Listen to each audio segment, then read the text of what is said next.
అనంతపురం ఉమానగర్. నా పేరు రామకృష్ణ. నేను ఈ వాటిలో అన్నీ గమనిస్తే బాగా మార్పులు వచ్చినాయి.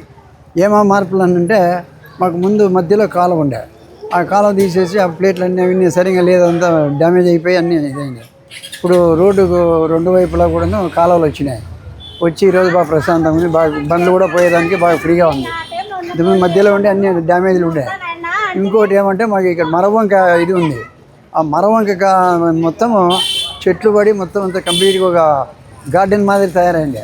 ఆ గార్డెన్ అంతా పోయి నీట్గా ఈరోజు శుభ్రంగా మన వర్షం వస్తే నీట్గా వెళ్ళిపోతాయి నీళ్ళు.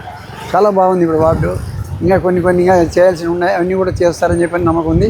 ముఖ్యంగా ఈ ఎమ్మెల్యే దగ్గుబాటి ప్రసాద్ గారు వచ్చిన తర్వాత మంచి మంచి పనులు చేస్తూ ఉంటారు. చాలా సంతోషం, ఆయనకి థ్యాంక్స్ చెప్తాను.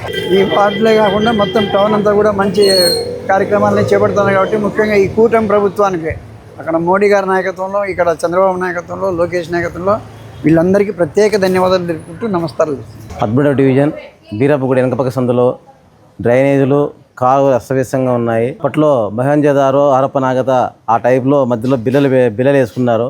దానివలన ముసలి వాళ్ళు పిల్లలు కాలు ఇరిగి ఆసుపత్రి పాలవుతున్నారు. దానివలన చాలా ఇబ్బంది పడుతున్నారు. దీన్ని దృష్టిలో పెట్టుకొని మన అనంతపురం ఎమ్మెల్యే దగ్గుబాటి ప్రసాద్ గారు ఇమీడియట్లీగా మేము రిప్రజెంటేషన్ ఇస్తానే ఇమీడియట్లీగా రోడ్డు డ్రైనేజ్ శాంక్షన్ చేసి ప్రజలకు విముక్తి కలిగించినారు.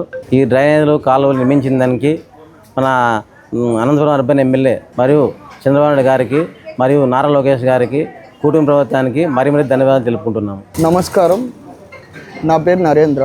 ఇట్లా మా ఏరియాలో చాలా ఏళ్ళ తర్వాత కాలువలు ఇవి బాగా చేస్తున్నారు దగ్గుబాటి ప్రసాద్ గారు ఎమ్మెల్యే గారు.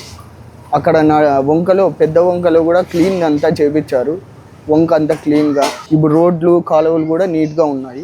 ఇంతకుముందు కొంచెం అద్మానంగా ఉండే, ఇప్పుడు కొంచెం బెటర్గా ఉన్నాయి.